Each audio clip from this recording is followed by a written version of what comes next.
Ladies and gentlemen, welcome back to the Million Friends Show. I'm your host, Shoma Matovo, and oh boy, am I excited for today's episodes because it's actually a series of 5 episodes. That's the first time I'm even doing something like a series. So there's a series of 5 episodes where I got a chance to interview aspiring prefects, people who want to be leaders in their schools, and it's actually the same school, by the way. And these experiences from these young pupils around 9 to 12 really inspired me, and I just felt like sharing these videos with you. A big shout out and thank you to Adonai Prayer Junior School administration for allowing me to record and interview these young leaders. And without further ado, I don't want to spoil it for you. So ladies and gentlemen, for this next conversation, I have a friend of mine. Again, it's not a new friend, someone I've known for some time. And so what is your name? My name is Pretty Pola. Pretty. I mean, that's the name I know her by. And before we get into this conversation and kind of interview, Pretty, why do you think you're here? Why do you think you're in the studio today? I think I'm here to talk about leadership. Leadership. So, Pretty, beyond, okay, before we start talking about leadership and we get into that, do you have any other things you do besides leadership in that case? Okay, any hobbies? I like singing and swimming. And swimming. What's your best song? Or you could just sample us a remix of all of them. My best song is Bigger. Bigger. Could you sing for us and show us how it goes? Or are you not ready? Okay.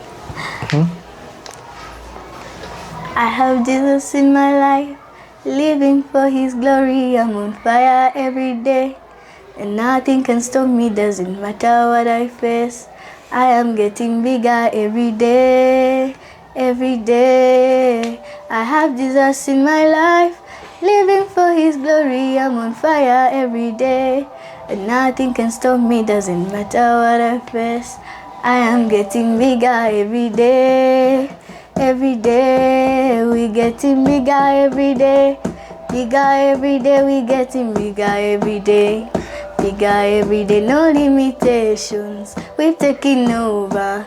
We getting bigger every day. Wow. You know, as you were singing, I wanted to join you, but I realized I was going to spell things. And some of us have voices that are like elephants. Anyway, so apart from singing, what else? You said you love swimming, right? So in case you're not singing or swimming, where can someone find you in the school? In the school? What's your best place in the school, basically? I think the computer room. Computer room. Why? I like being on the computer. What do you do on the computer? I like typing. Like typing. Okay, I was about to ask you what a title of one of the things you've typed, but let me forgive you. So let's kind of get into leadership. Is this your first time being a leader? No. It's not. Before, which post are you going for? Class representative. Class representative. For which class? Primary 6. Primary 6. Before that, which post did you serve in?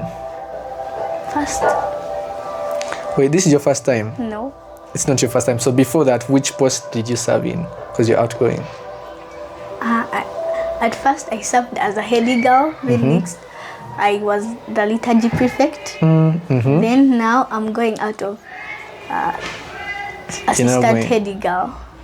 You're now going out. Oh, so you've been there 4 times. This is going to be a 5th time. The first was head girl, then liturgy, then assistant head girl. Then this is going to be class representative. Wow. So you've had quite a long journey in leadership. I think those are like almost 4 years, right? Almost 4 years. So throughout your whole period, what do you think you've loved most about being a leader? Basically, what are people out there missing? Missing of what? Missing about being a leader, because you know some people don't want to become leaders. Some people hear elections and they take the other side. So what have you enjoyed most about being a leader? Being a leader, you get respect more than other people because they respect you.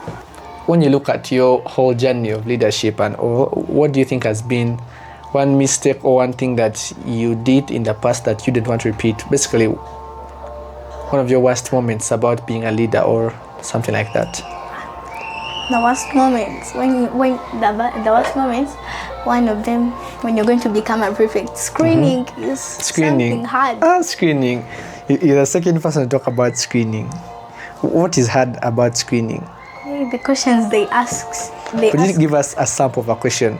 So just imagine you're the electoral commission, the teachers, and I am the one who wants to become, maybe let's say, food prefect.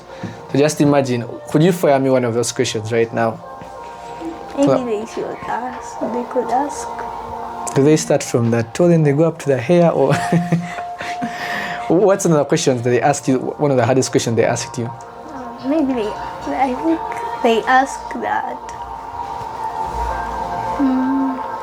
What will you do when you become the food prefect? That will you bring for us food? Will you change the eating in our school? By the way, do you think many people lie these days when they're campaigning? I don't think. You don't think? So people, for you, the campaigns, you watch people tell the truth. What is one of the biggest lies you've had people campaigning in? Like they say, if one is contesting for compound and furniture, says, I'll bring for you new chairs, no more chairs. old chairs and desks. Do you think that works? No, at the end, they end up doing the opposite. They end up taking. Okay. So yeah, I have a very interesting question for you.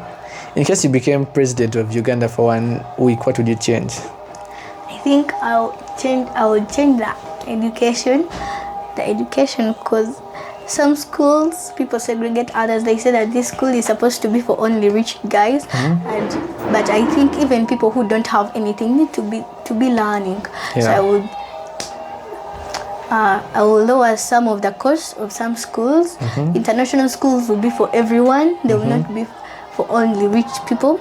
Yeah. And also, I think a person should learn of what he or she is going to become. Yeah. For you can't make a child who's going to become a doctor to learn something that's not for being a doctor. Kiswahili. Kiswahili, SST, what?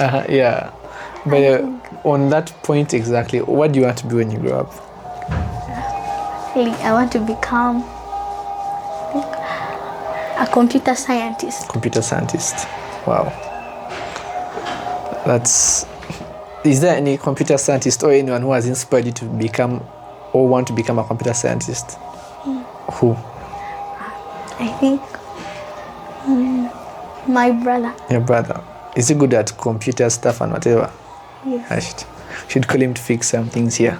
Anyway, so with that being said, those are most of the questions, that I'm going to just close this book, and I have a question for you, but I don't know how to bring it out. But do you watch football? I only watch World Cup. Which team are you supporting in World Cup? In World Cup, I support Netherlands. Netherlands. Eh? Could you give us one player from the team of Netherlands? Netherlands. I am not a real fan. Anyway, yeah. So, ladies and gentlemen, that has been this interview, and we'll get you guys in the next one. Thank you for watching. By the way, before we end, do you have any message to say to anyone watching, or maybe your parent or any friend? I would just like to say hi to everyone who's watching. If my parents, greetings to you and my friends. And your friends. Do you have any friend you want to specifically give a shout out to? Yes. Who? Katrina. Okay, thank you very much. In case you're liking this video and really enjoying the content, please make sure you subscribe to the channel so that you don't miss any episode coming out. And it also helps this video to reach more people and people who may find it more valuable. You could also feel free to share this video with anyone else. And in case you have anyone else whose story might inspire others, feel free to contact me, especially through my Instagram. And we'll see you guys in the next one.